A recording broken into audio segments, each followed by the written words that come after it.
warahmatullahi wabarakatuh. Selamat pagi Bapak Ibu guru semua. Baik. Jadi Bapak Ibu, nanti ini merupakan salah satu gambaran dari salah satu kegiatan. Mungkin nanti Bapak Ibu ada yang mau daftar guru penggerak, kegiatannya kurang lebih seperti ini. Jadi hari ini saya akan memaparkan beberapa hal terkait dengan diseminasi dari guru penggerak itu sendiri, dan memang sangat berhubungan langsung dengan proyek yang kita buat Bapak Ibu semua. Nah, di antara proyek yang kita buat itu kemarin kita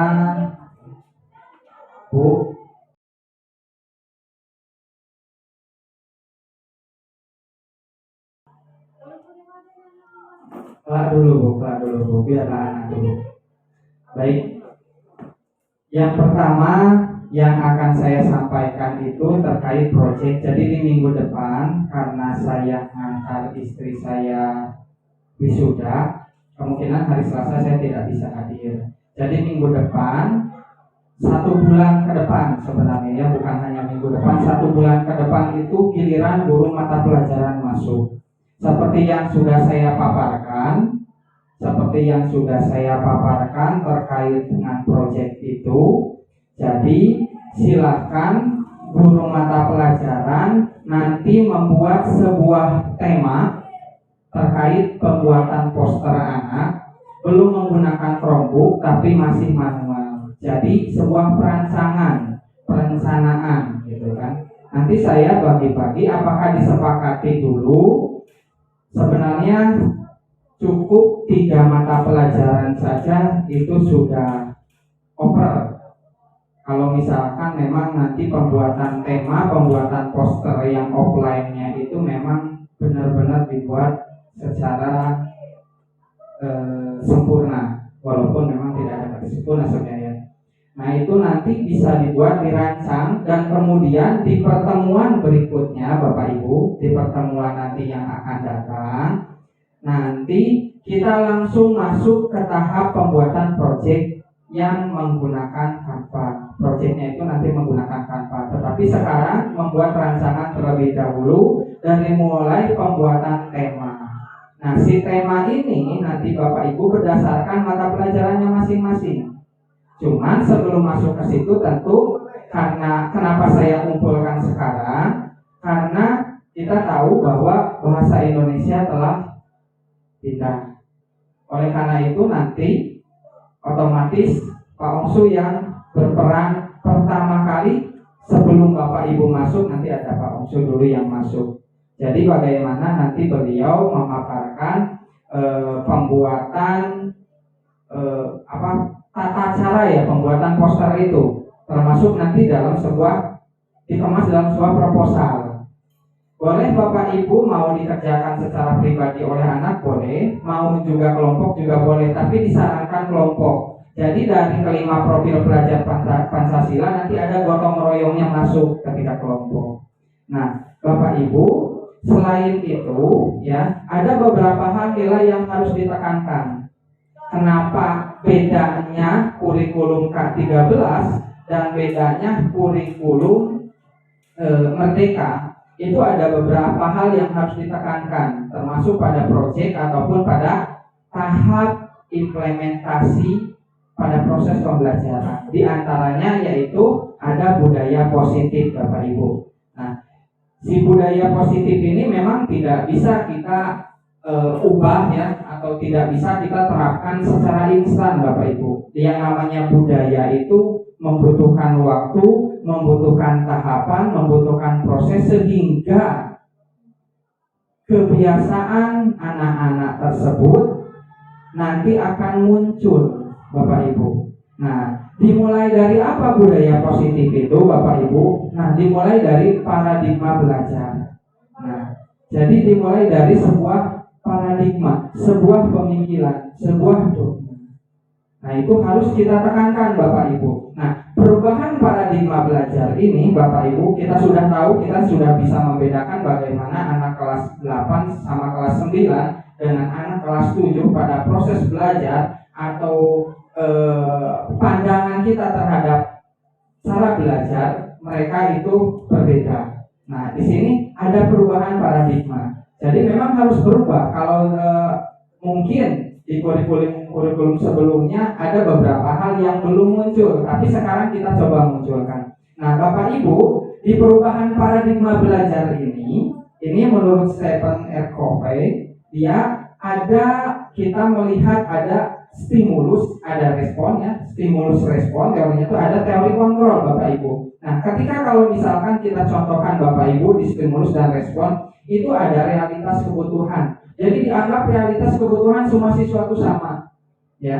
Kita menganggap bahwa siswa itu sama semua. Itu kalau misalkan di stimulus dan respon. Tetapi ketika kita masuk ke sebuah teori kontrol, kita tidak boleh berpandangan bahwa semua siswa itu sama. Karena setiap siswa mempunyai kemampuan yang berbeda. Dengan jenis yang berbeda, dengan keadaan yang berbeda, tentu realitas kebutuhannya pun siswa akan berbeda gitu. Jadi kita harus mulai berpandangan bahwa ya siswa itu berbeda dan kita perlakukan siswa tersebut tentu dengan cara yang berbeda juga gitu. Oke, kita lihat potensi siswa untuk mengembangkan siswa tersebut. Nah, nanti Bapak Ibu ketika proyek pun seperti itu. Jadi kan ada Bapak Ibu siswa itu yang hebatnya itu misalkan menggambar, dia sangat senang menggambar. Ada siswa yang pintarnya itu berbicara. Ada siswa yang memang bisanya itu menulis. Nah, kita lihat situasi siswa tersebut. Nanti di proyek tersebut seperti itu Bapak Ibu.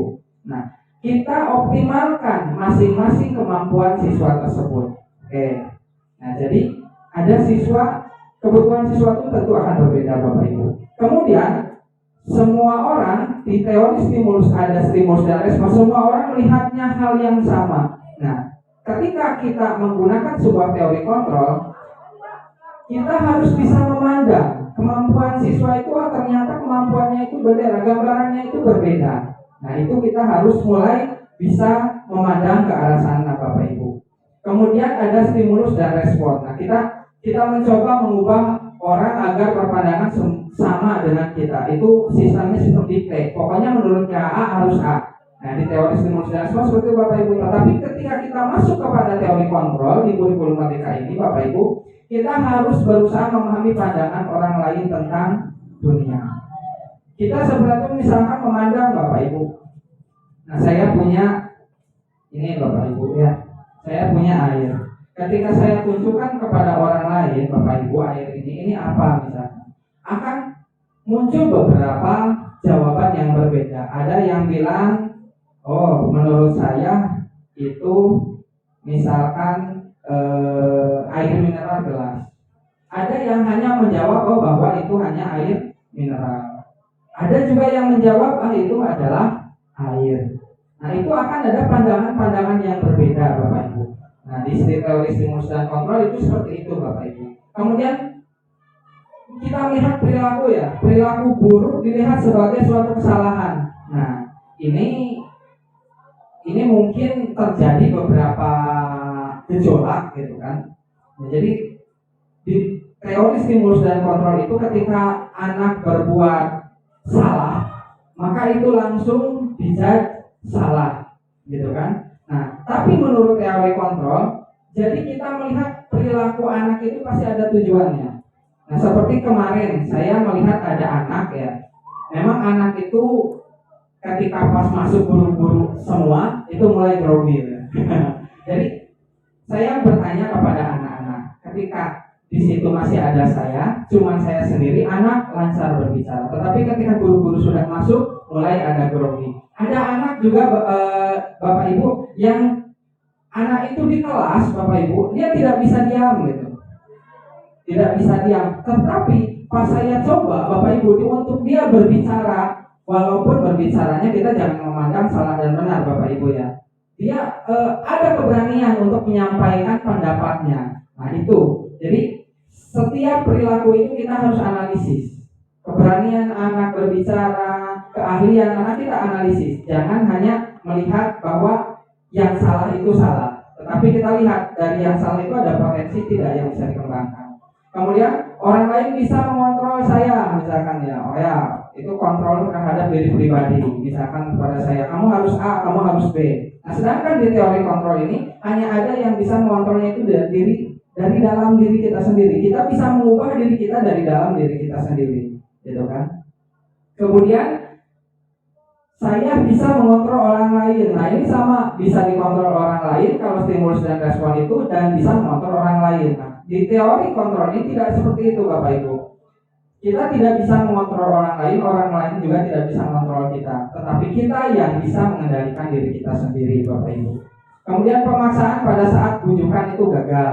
Nah, sekarang kita ada anak, nah seperti saya mencoba Bapak Ibu di kelas ya, saya juga tidak tahu karena saya coba beberapa anak yang memang saya paksa untuk menjadi ini, menjadi itu, ternyata gagal karena potensinya saya belum tahu kayak gitu kan. Nah, tetapi di teori kontrol ini kolaborasi dan konsensus menciptakan pilihan-pilihan baru. Nah, makanya nanti di proyek juga Bapak Ibu kita harus mengkolaborasikan kemampuan anak tersebut kayak gitu kan. Kita kolaborasikan kemampuan anak yang satu dengan anak yang lainnya sehingga nanti saling melengkapi. Ada yang pintar menggambar, kemudian ada yang pintar menggambar, ada juga yang pintar, misalkan dia jagonya itu membuat kata-kata kayak gitu. Nah, itu kita kolaborasikan sehingga menghasilkan yang berbeda dan menghasilkan sesuatu yang unik tentunya. Kemudian model berpikir, kalau misalkan di stimulus tersebut, kalau ada yang menang pasti ada yang kalah kayak gitu kan. Tetapi kalau dengan menggunakan teori kontrol, model berpikirnya ya menang gitu kan. Menang ya menang gitu. Tidak ada yang kalah. Jadi makanya tidak ada yang salah, tidak ada yang benar, tidak ada yang menang, tidak ada yang kalah. Menang kayak gitu kan. Jadi semua mempunyai potensi untuk tumbuh dan menang kayak gitu. Oke, nah di sini kita akan melihat disiplin positif Bapak Ibu. Nah, disiplin positif ini nanti mengacu kepada nilai kebijakan ya dari 5 profil belajar Pancasila, dari mulai religius ya, kemudian ada gotong royong dan yang lainnya Bapak Ibu. Nah, di mana ada kemerdekaan di sini. Disitulah harus ada disiplin yang sangat kuat ya. Nah, disiplin ini, nah kita bisa melihat ya, ada muncul dari dirinya sendiri untuk merubah sesuatu Bapak Ibu. Nah, sebenarnya jika kita tidak mencakup nasib disiplin, wajiblah penguasa lain mendisiplinkan kita gitu. Dan peraturan demikian itulah harus ada di dalam suasana yang merdeka. Baik Bapak Ibu ya, tidak sedikit Bapak Ibu semuanya, banyak sekali orang tua ya untuk membangun atau menginginkan anaknya mempunyai suatu kedisiplinan Bapak Ibu ya. Banyak sekali cara yang dilakukan demi menunjukkan sikap disiplin tersebut pada anak Bapak Ibu. Tetapi pada prakteknya itu sering terjadi adalah ya tentu kadang dengan sebuah kekerasan. Nah, pada disiplin positif ini Bapak Ibu tidak seperti itu. Ya, seperti yang tadi sudah saya tekankan atau sudah saya sampaikan.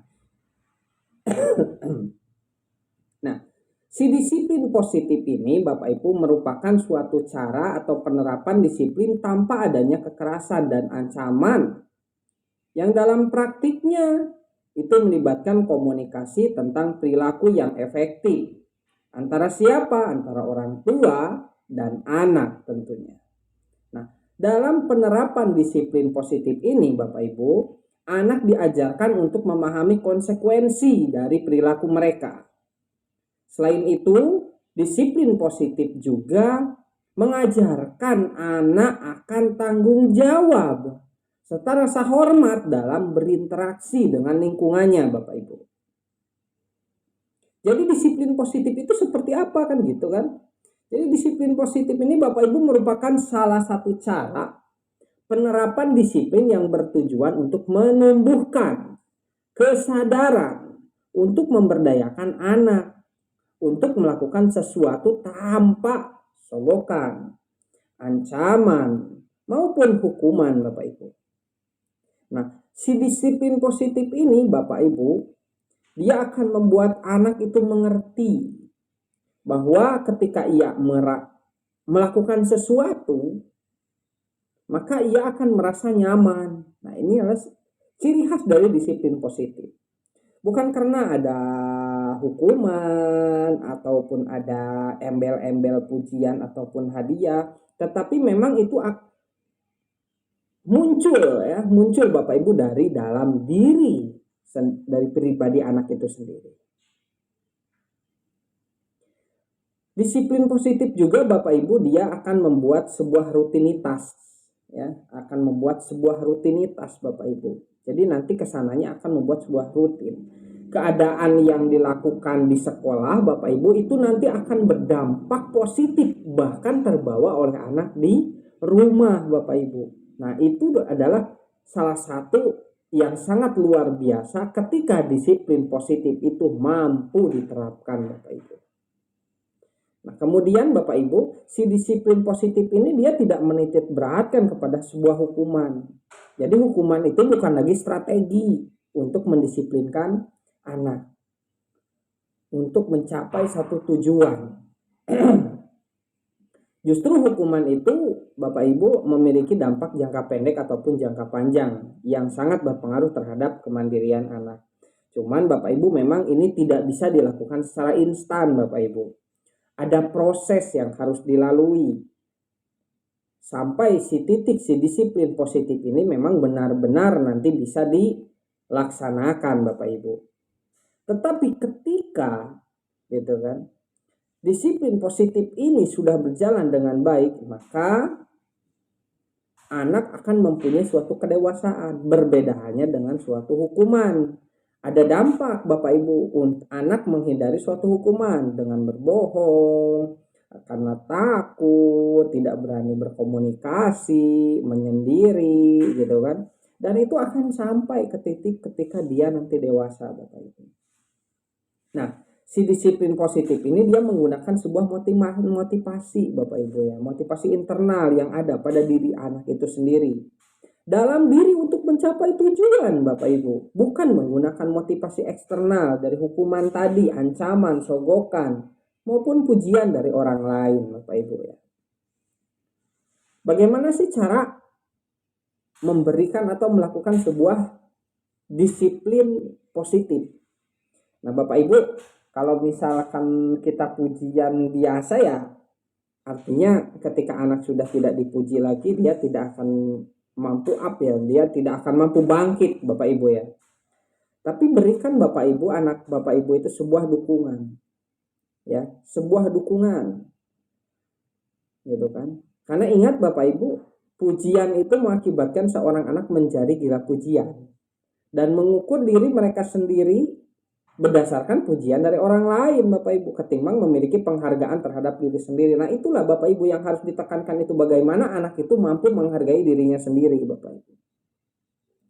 Perbedaan pujian dan dukungan sebenarnya itu tidak terlalu mencolok Bapak Ibu ya, karena tapi Bapak Ibu perlu tahu Bapak Ibu ya, dalam disiplin positif ini misalkan ada Bapak Ibu ada pujian ya, berbeda halnya dengan suatu dorongan ya Bapak Ibu ya. Pujian itu fokus pada perilaku Bapak Ibu. Contohnya goodbye yang seperti itu kan. Sementara kalau dukungan itu pada proses perilaku. Misalkan ibu sangat menghargai usahamu, Bapak guru sangat menghargai usahamu, gitu kan. Nah, itu ada sebuah dorongan gitu Bapak Ibu. Nah, Bapak Ibu, semisal Bapak Ibu menghadapi sebuah langkah atau ingin mencoba melakukan sebuah disiplin positif gitu Bapak Ibu ya. Bapak Ibu, disiplin positif ini memang bukan suatu yang mudah dilakukan ya. Namun bukan berarti mustahil gitu ya. Karena pada proses disiplin positif ini penekanan Bapak Ibu ya, penekanan terhadap emosi ya itu memang harus konsisten Bapak Ibu. Harus terus dilakukan sedikit demi sedikit sampai memang anak tersebut paham dan mampu mendisiplinkan dirinya gitu. Dan memang harapannya Bapak Ibu kedepannya ya anak-anak kita memang mau dan mampu mendisiplinkan dirinya sendiri gitu kan? Dengan catatan tadi disiplin positif. Tidak perlu dengan sebuah kekerasan, tidak perlu dengan sebuah pujian. Nanti akan bangkit ada dari dalam diri anak itu sendiri. Nah, ini adalah motivasi perilaku manusia, Bapak Ibu. Nah, motivasi perilaku manusia ini menurut Dienges dalam bukunya Restoring School Discipline menyatakan ada 3 alasan motivasi perilaku manusia, Bapak Ibu. Nah, ini 3 alasan ini boleh kita pahami, Bapak Ibu ya. 1, untuk menghindari ketidaknyamanan atau hukuman. Jadi Bapak Ibu kalau misalkan berbicara motivasi manusia, ketika misalkan ada suatu hukuman, nah misalkan gini, kita tidak berani lanjut di lampu merah. Kenapa? Karena kita takut ditilang. Nah di situ ada hukuman, gitu kan? Dan di situ motivasi disiplin itu karena ada hukuman. Atau siswa tidak misalkan siswa tepat waktu masuk ke kelas, karena kalau misalkan tidak masuk tepat waktu ke kelas nanti akan ada hukuman, misalkan push up atau apa. Nah itu hukuman, itu salah satu motivasi juga, itu dimensi salah satu motivasi perilaku manusia, dan itu naluri alami Bapak Ibu. Kemudian yang kedua, untuk mendapatkan imbalan atau penghargaan dari orang lain. Nah Bapak Ibu, ketika misalkan kita misalkan ya di kelas siapa yang paling rajin nanti akan mendapatkan hadiah, semisal seperti itu. Nah itu ada, hal seperti itu ada, dan itu naluri Bapak Ibu ya. Kemudian untuk menjadi orang yang mereka inginkan dan menghargai diri sendiri dengan nilai-nilai yang mereka percaya. Nah ini yang diharapkan Bapak Ibu. Jadi kebaikan yang muncul nanti memang kebaikan yang muncul dari hati mereka. Karena kalau misalkan yang pertama hukuman, ketika hukumannya selesai, maka perubahan mereka juga akan selesai gitu. Maka mereka akan melanggar lagi. Kemudian kalau misalkan mendapatkan imbalan, ketika mereka melakukan hal demikian, misalkan dia tidak dapat imbalan, misalkan kan, maka ketika imbalannya hilang, maka dia tidak akan mau lagi. Tetapi kalau misalkan mereka memang menilai melakukan suatu kebaikan itu dengan nilai-nilai yang mereka percaya dalam diri mereka sendiri, maka itu akan continue, Bapak Ibu. Untuk menghindari ketidaknyamanan Bapak Ibu atau hukuman ya dalam motivasi perilaku manusia, sebenarnya tuh ini adalah merupakan sebuah level terendah dari motivasi yang ada. Biasanya orang yang memotivasi di sini perilakunya dia akan menghindari sebuah hukuman atau ketidaknyamanan, dan mereka akan bertanya-tanya, apa yang akan terjadi apabila saya tidak melakukannya? Nah, sebenarnya mereka sedang menghindari suatu permasalahan yang mungkin muncul dan berpengaruh pada mereka secara fisik atau psikologis, maupun tidak terpenuhinya kebutuhan mereka bila mereka tidak melakukan tindakan tersebut, Bapak Ibu ya.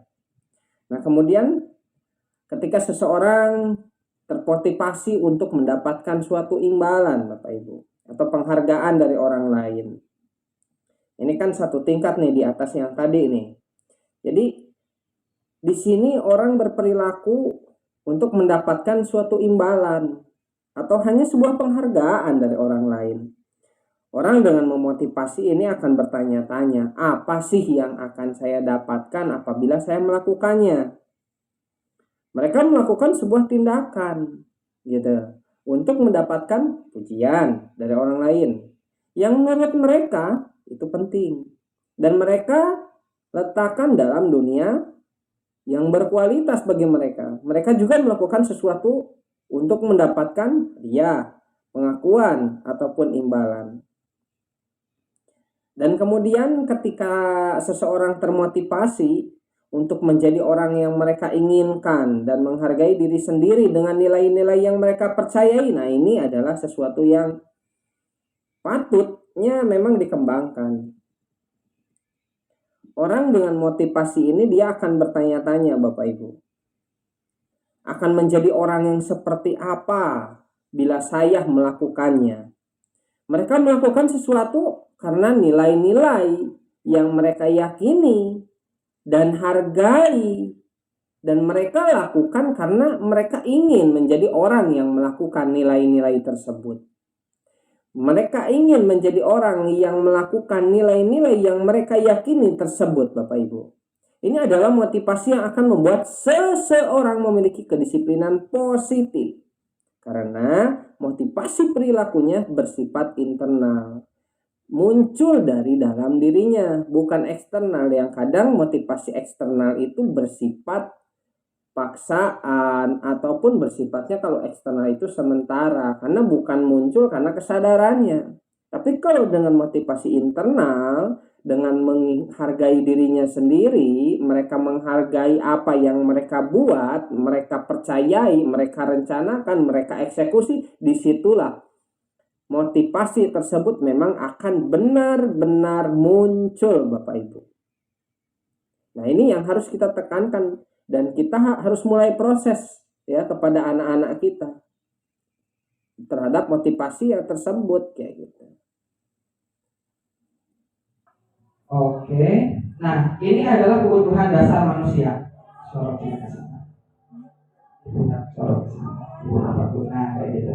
Nah, kebutuhan dasar manusia. Kebutuhan dasar manusia ini Bapak Ibu ada 5 macam ya Bapak Ibu. Yang pertama ada kebutuhan secara psikologis.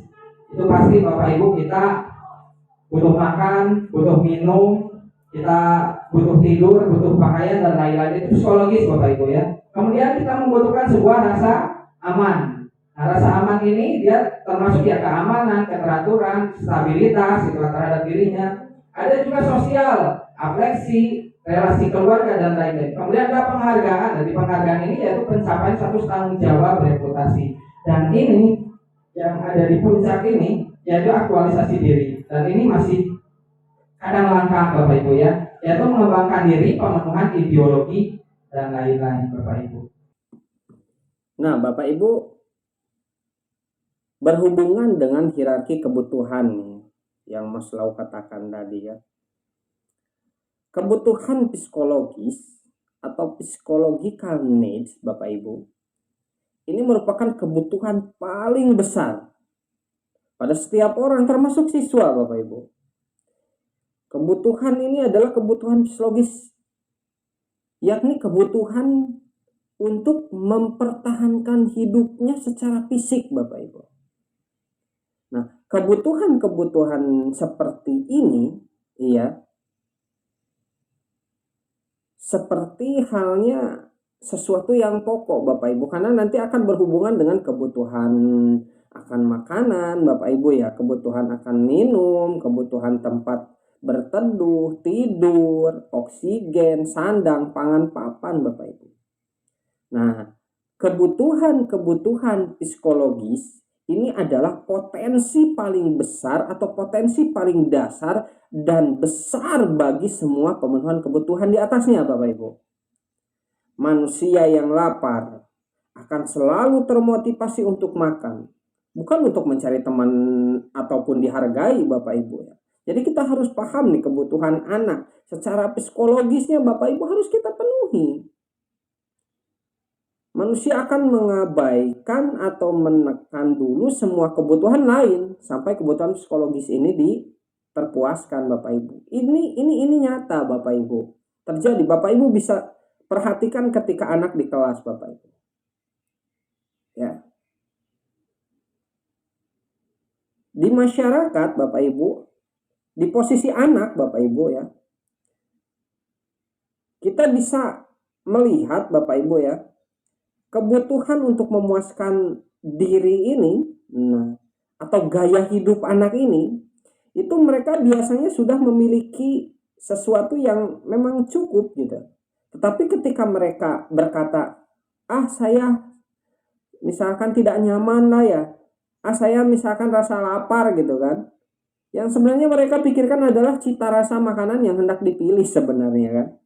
Jadi ketika anak misalkan lagi di kelas, kalau misalkan anak-anaknya misalkan di rumahnya tidak sarapan, Bapak Ibu, kadang yang menjadi rujukan pertama bagi mereka itu adalah kantin.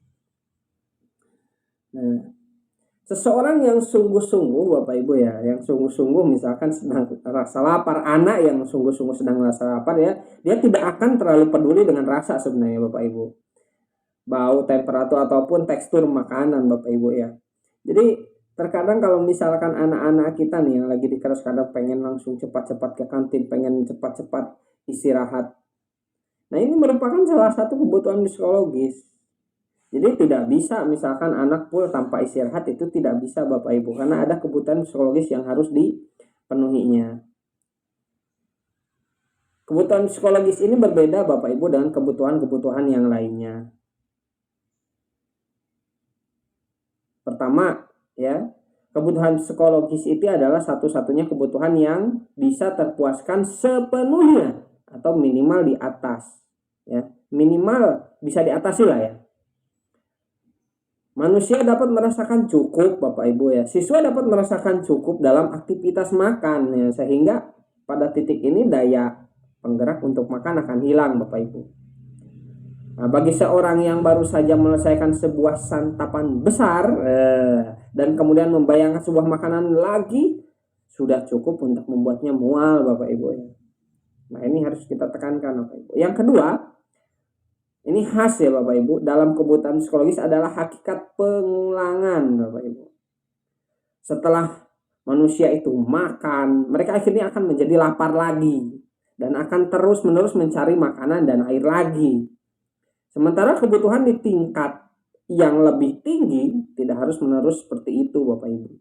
Seperti contoh seorang yang minimal terpenuhi sebagai kebutuhan mereka lah ya, untuk mencintai, dihargai, akan tetap merasa yakin bahwa mereka dapat mempertahankan kepemenuhan terhadap kebutuhannya Bapak Ibu, tanpa harus mencari-cari lagi. Nah, dari yang kedua tadi Bapak Ibu yang sudah saya jelaskan itu ada kebutuhan rasa aman ya Bapak Ibu ya. Nah, di sini Bapak Ibu nih, di kebutuhan rasa aman ini kita perlu tekankan Bapak Ibu ya. Jadi setelah kebutuhan psikologis terpuaskan secukupnya Bapak Ibu, nah ini akan muncul apa yang disebut Maslow ini sebagai kebutuhan-kebutuhan akan rasa aman Bapak Ibu. Jadi siswa-siswi itu kalau misalkan tidak ada rasa aman di sekolah ya dia tidak akan betah di sekolah lah, tidak akan mau belajar ya. Karena kebutuhan-kebutuhan akan rasa aman ini diantaranya misalkan seperti rasa aman fisiknya, dia di sekolah tidak mau ada orang yang mensakiti, stabilitas, dia ingin diakui sebagai siswa, jangan dibeda-bedakan. Nah, mereka juga kadang ketergantungan gitu kan, perlindungan dan kebebasan dari daya-daya mengancam ya, seperti kriminalisasi, dimintai uang oleh temannya, perang misalkan ya, terorisme misalkan, penyakit, takut mereka di sekolah, cemas, bahaya, takut ada tawuran, kerusuhan, takut ada bencana alam gitu kan. Nah, kebutuhan secara psikis yang mengancam kondisi kejiwaan ya kan, seperti ya siswa kan tidak mau dibully gitu, tidak mau diremehkan gitu kan, tidak mau stres gitu kan. Nah, kebutuhan akan rasa aman ini berbeda dari kebutuhan psikologis Bapak Ibu. Karena kebutuhan ini tidak bisa terpenuhi secara total. Manusia itu tidak pernah dapat dilindungi Bapak Ibu secara sepenuhnya dari ancaman-ancaman misalkan meteor, kebakaran, banjir, atau perilaku berbahaya orang lain. Itulah menurut Maslow sendiri, orang-orang yang tidak aman dia akan bertingkah laku sama seperti anak-anak yang tidak aman gitu. Mereka akan bertingkah laku seakan-akan selalu dalam keadaan sangat terancam Bapak Ibu. Seorang yang tidak aman memiliki kebutuhan dia akan keteraturan dan stabilitas secara berlebihan, serta akan berusaha keras menghindari hal-hal yang bersifat asing dan yang tidak diharapkannya. Seperti halnya anak-anak kita Bapak Ibu ya, anak-anak kita juga sama di sekolah. Mereka menginginkan suatu keamanan. Itu kebutuhan dasar mereka. Kalau misalkan tidak terpenuhi itu ya akan menjadi suatu masalah juga Bapak Ibu. Makanya pemenuhan hal tersebut itu sangatlah penting. Nah, kemudian Bapak Ibu, kebutuhan akan rasa memiliki dan kasih sayang. Kita jelas, kita manusia Bapak Ibu, anak-anak didik kita manusia Bapak Ibu. Mereka punya rasa kasih sayang, mereka punya rasa ingin memiliki, Bapak Ibu. Itu tidak boleh kita abaikan. Nah, jika kebutuhan psikologis dan kebutuhan rasa aman telah terpenuhi, Bapak Ibu, ini akan muncul, Bapak Ibu, dengan sendirinya itu kebutuhan akan cinta, kebutuhan akan kasih sayang, dan rasa memiliki dan dimiliki, Bapak Ibu. Nah, kebutuhan-kebutuhan ini itu melipati dorongan untuk dibutuhkan oleh orang lain agar ia dianggap sebagai warga komunitas sosialnya. Bentuk akan pemenuhan kebutuhan ini ya seperti bersahabat, ya, terjalin persahabatan antara sesama siswa, iya kan? Makanya kita tidak bisa memungkiri bahwa yang namanya kebutuhan rasa memiliki kasih sayang persahabatan itu di dalam sekolah itu pasti ada, gitu ya. Kan siswa kadang-kadang ada kan sahabat dekat gitu kan. Nah, seseorang siswa gitu kan yang kebutuhan akan kasih sayang, persahabatan, kasih sayang dari seorang guru, nah itu sebenarnya itu sudah relatif terpenuhi, Bapak Ibu. Dia sejak anak-anak itu tidak akan merasa panik gitu. Ia akan memiliki keyakinan besar bahwa dirinya akan diterima orang-orang yang memang penting bagi dirinya. Ketika ada orang lain misalkan menolaknya, ia tidak akan merasa hancur. Gitu kan. Menyangkut suatu hubungan sehat dan penuh kasih sayang gitu kan, dia tidak akan hancur.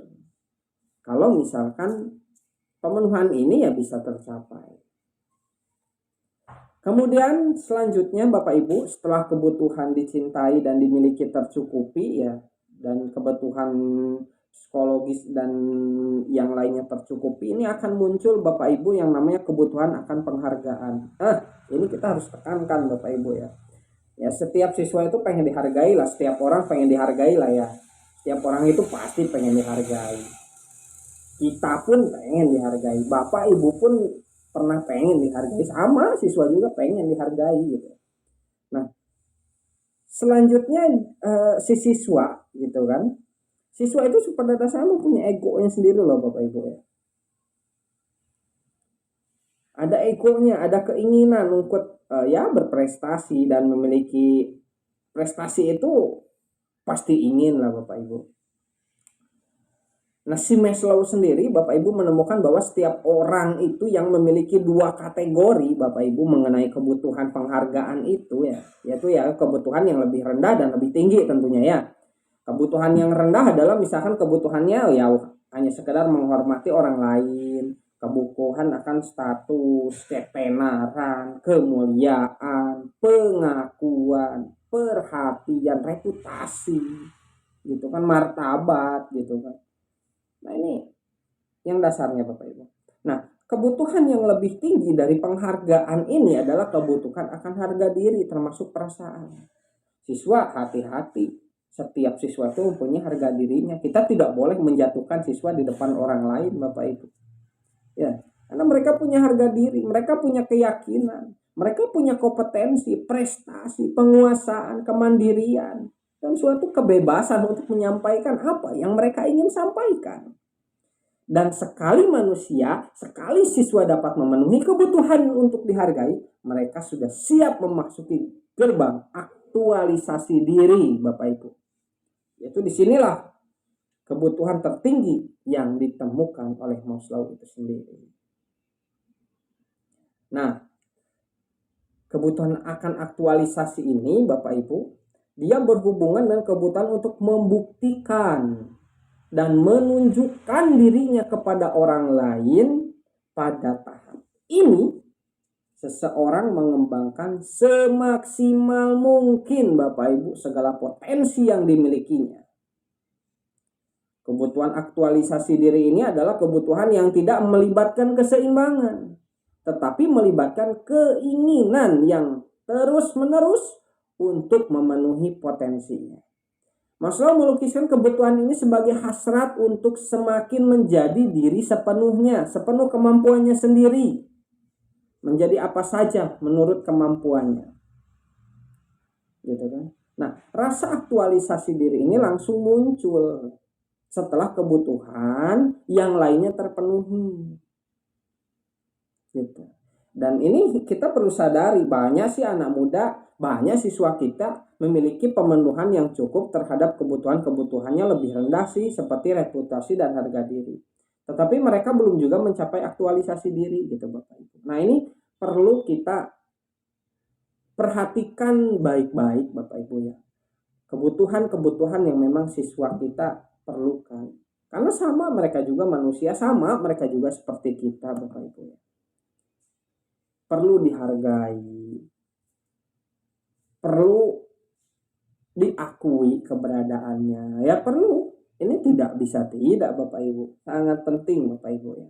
Ini sangat penting sekali. Oke Bapak Ibu, itu kita lanjut ke yang lainnya. Nah, Bapak Ibu sebagai guru, apalagi nanti di proyek, jadi Bapak Ibu itu bisa baik ketika mengajar di proyek itu bisa ada beberapa ya 5 posisi kontrol Bapak Ibu ya. Ada beberapa atau 5 posisi kontrol. Ada penghukuman Bapak Ibu ya. Di mana si penghukuman ini seorang menghukum bisa menggunakan hukuman fisik maupun verbal. Misal seperti ini. Ketika anak ada yang tidak menulis, kemudian Bapak Ibu lihat dan anak tersebut, kenapa kamu tidak menulis? Bapak Ibu memberikan hukuman, misalkan suruh push up. Nah, itu posisi kita sebagai guru itu penghukum. Kemudian ada juga pembuat orang merasa bersalah. Biasanya guru akan bersuara lebih lembut. Misalkan anak ada yang telat masuk atau anak ada yang jarang masuk. Kemudian kita berkata kepada anak, oh nak, apa kamu tidak kasihan kepada orang tua kamu yang telah membiayai kamu, kemudian telah memberikan jajan kamu dan memfasilitasi kamu untuk sekolah, tetapi kamu malas-malasan tidak sekolah. Nah, ini kita ada di posisi yaitu membuat merasa bersalah. Kemudian ada posisi teman. Nah, teman, kita bisa melihat nih, kalau saya di posisi teman itu, saya melihat itu Pak Agung nih. Kalau Pak Agung itu dia memang dengan siswa itu posisinya itu ya seperti itu lah. Jadi ketika guru pada posisi tidak akan menyakiti murid, namun akan tetap berupaya mengontrol murid melalui persuasi. Nah, ini saya lihat ada di diri Pak Agung itu. Kemudian monitor atau pemantau. Monitor berarti mengawas, ya, mengawasi. Nah, si monitor ini mengawasi apakah posisi si anak itu kemudian ada muncul dari sebuah kesepakatan, itu kita lihat apakah sudah sesuai atau belum. Dan terakhirlah manajer. Nah, di manajer ini adalah paling puncak Bapak Ibu ya, di mana ada respon menunjukkan tanggung jawab guru dalam posisi terakhir.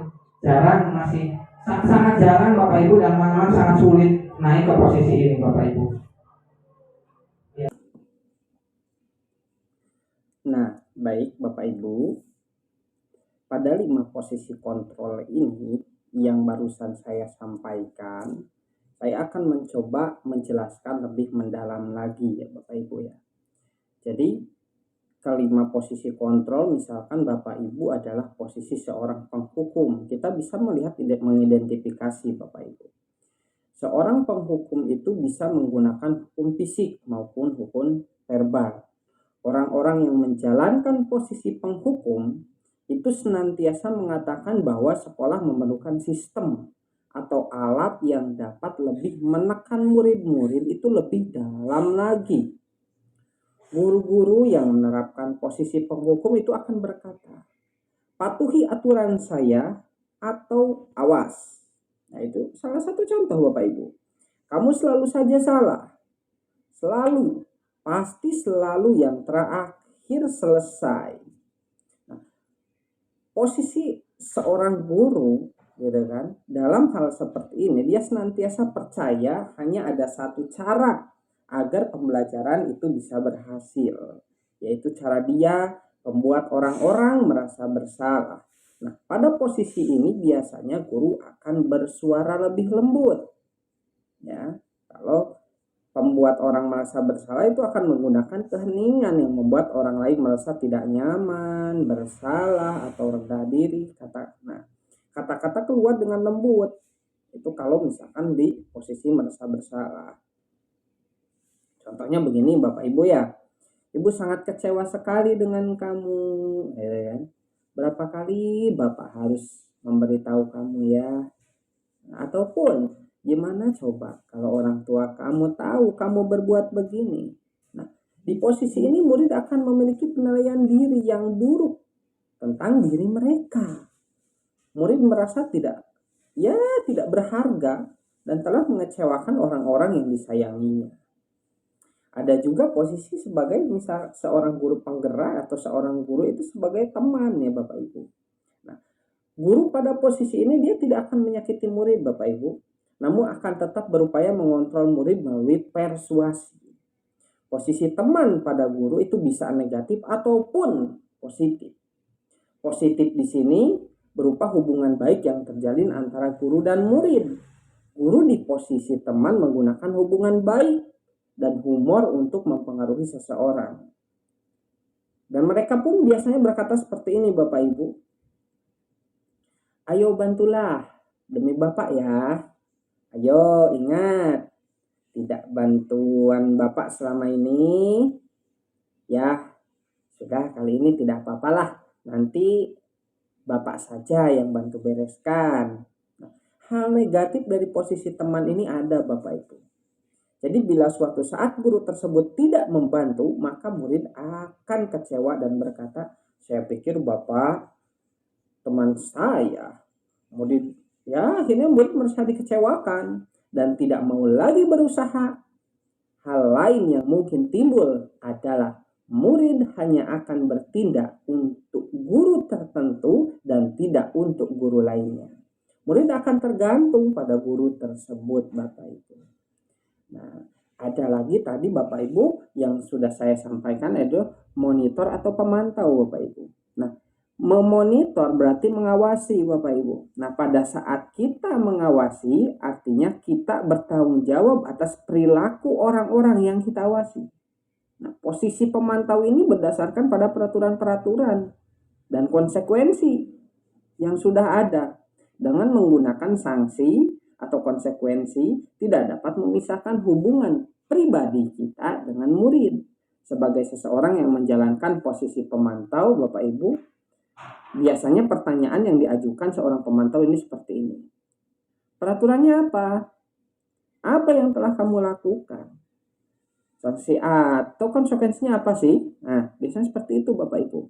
Nah, seseorang pemantau itu sangat mengandalkan perhitungan, catatan-catatan, data yang dapat digunakan sebagai bukti atas perilaku seseorang. Jadi di posisi ini dia akan menggunakan stiker, slip, catatan, daftar cek. Posisi monitor sendiri berawal dari teori stimulus respon Bapak Ibu, yang menunjukkan tanggung jawab guru dalam mengontrol murid. Nah, ini adalah posisi terakhir atau posisi yang ideal. Jadi idealnya seorang guru itu menjadi seorang manajer Bapak Ibu. Manajer ini dalam artian posisi mentor di mana guru berbuat sesuatu itu bersama dengan murid Bapak Ibu. Jadi dia tidak berbuat sendirian, dia tidak bergerak sendiri Bapak Ibu ya. Tapi dia bergerak bersama murid agar murid tersebut dapat mempertanggungjawabkan perilakunya. Mendukung murid lain agar dapat menemukan sebuah solusi atas permasalahannya sendiri. Seorang manajer itu telah memiliki keterampilan di posisi teman Bapak Ibu maupun pemantau. Dan dengan demikian bisa jadi di waktu-waktu tertentu kembali kepada kedua posisi tersebut bila diperlukan. Nah, biasanya seorang manajer ini Bapak Ibu ya, seorang manajer dia akan menganalisis kebutuhan dirinya dan akan menganalisis kebutuhan orang lain dalam melaksanakan suatu tindakan. Nah, di sini menekankannya itu bukan pada kemampuan untuk membuat konsekuensi, namun dapat berkolaborasi dengan murid bagaimana memperbaiki kesalahan yang ada. Biasanya itu seorang manajer dia akan berkata seperti ini biasanya. Apa yang kita yakini? Ayo kita kembali ke keyakinan kelas. Nah, apakah kamu meyakininya? Jika kamu yakininya, apakah kamu bersedia memperbaikinya? Jika kamu memperbaiki ini, hal ini menunjukkan apa nih tentang dirimu nih? Apa sih rencana kamu untuk memperbaiki hal ini? Nah, tugas seorang manajer bukan untuk mengatur perilaku seseorang, Bapak Ibu. Kita membimbing murid itu untuk dapat mengatur dirinya. Seorang manajer bukanlah memisahkan murid dari kelompoknya, tapi mengembalikan murid tersebut ke kelompoknya dengan lebih baik dan kuat. Bisa jadi dalam praktik penerapan disiplin sehari-hari, kita akan kembali ke posisi teman atau pemantau. Karena murid yang ditangani belum siap diajak berdiskusi atau diundang melakukan sebuah restitusi. Namun, perlu disadari Bapak Ibu, tujuan akhir dari 5 posisi kontrol seorang guru itu adalah pencapaian posisi manajer. Kita bisa melihat menilai diri sendiri kita ada di posisi mana Bapak Ibu. Di mana di posisi manapun itu lingkupnya kita harus bisa mendisiplinkan siswa. Kita harus mampu memposisikan siswa dengan catatan kita nyaman, siswa pun nyaman. Sehingga terbentuk yang namanya lingkungan yang positif. Seperti itu Bapak Ibu.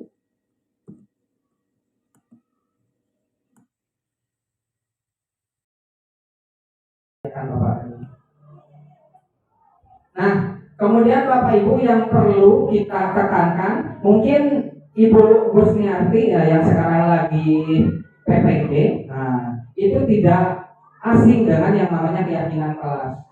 Nah, keyakinan kelas ini memang harus mulai kita terapkan Bapak Ibu ya. Jadi keyakinan dan kepercayaan adalah suatu sikap yang ditunjukkan oleh manusia saat merasa cukup tahu dan menyimpan bahwa dirinya telah mencapai kebenaran. Keyakinan kelas ini semisal Bapak Ibu kita harus mulai meyakinkan siswa kita bahwa ketika berbuat salah itu salah, berbuat baik itu baik gitu. Itu keyakinan kelas. Sehingga ketika misalkan siswa mau membuang sampah, dia akan berpikir bahwa oh itu tidak baik. Ketika siswa akan bolos, dia akan berpikir bahwa itu tidak baik. Nah itu kita munculkan dari dalam diri siswa sendiri. Kemudian ada segitiga restitusi. Nah segitiga restitusi ini merupakan sesuatu yang saya sudah mencoba menerapkan nanti dulu. Saya sudah mencoba menerapkan di sini ya. Segitiga restitusi ini ada 3 macam. Jadi ketika kita menemukan anak yang bermasalah, memang ada anak yang bisa, ada anak juga yang kadang perlu bimbingan khusus. Nah di segitiga restitusi ini Bapak Ibu ada menanyakan sebuah menstabilisirkan identitas. Jadi kalau misalkan ada anak yang bersalah, pertama kita harus cari tahu dulu apakah hal itu benar dilakukan oleh anak tersebut ataukah tidak. Nah ini penting. Jadi kita harus bertanya. Ketika kita mendapatkan laporan dari seseorang anak bahwa anak tersebut telah berbuat jahil misalkan atau berbuat salah, nah kita tidak boleh langsung menjudge salah, tetapi kita tanyakan dulu kepada anak tersebut. Kemudian kita cari bukti-buktinya sehingga anak tersebut nanti kita bisa validasi. Di validasi tersebut biasanya kalau orang psikologi itu Bapak Ibu suka ngomong seperti ini ke anak. Nah, nggak apa-apa kamu berbuat sekarang kalaupun kamu berbuat salah nggak apa-apa. Bapak juga dulu pernah salah. Cuman bagaimana kita bisa memperbaiki kesalahan tersebut. Nah, biasanya orang psikologi nyentuhnya ke arah sana. Nah itu namanya validasi tindakan yang salah. Jadi sehingga anak itu nanti kalau memang salah bisa mengakui kesalahannya, dia bisa sadar akan kesalahannya. Dan yang terakhir adalah menanyakan keyakinan, yaitu perubahan apa yang akan anak lakukan supaya yang salah tadi itu bisa menjadi baik dan kedepannya akan lebih baik.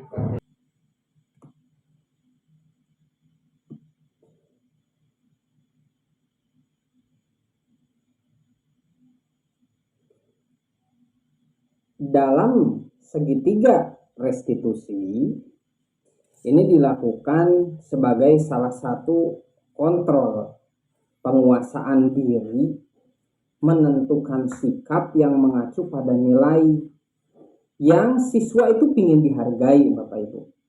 Jadi jika murid melakukan sebuah pelanggaran, nah maka kita harus tahu apa langkah kita.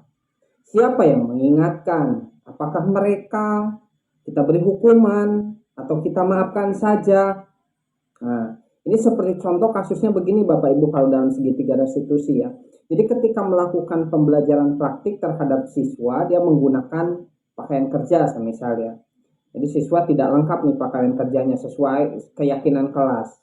Nah, apakah siswa tersebut diperbolehkan praktik atau tidak?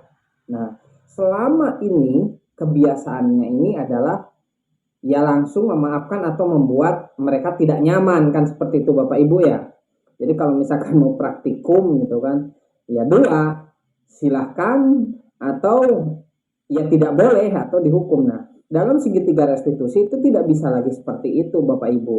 Jadi ada hal yang memang harus kita lakukan, dimulai dari gitu kan, menstabilkan identitas tadi kan Bapak Ibu. Nah, kenapa harus menstabilkan identitas Bapak Ibu?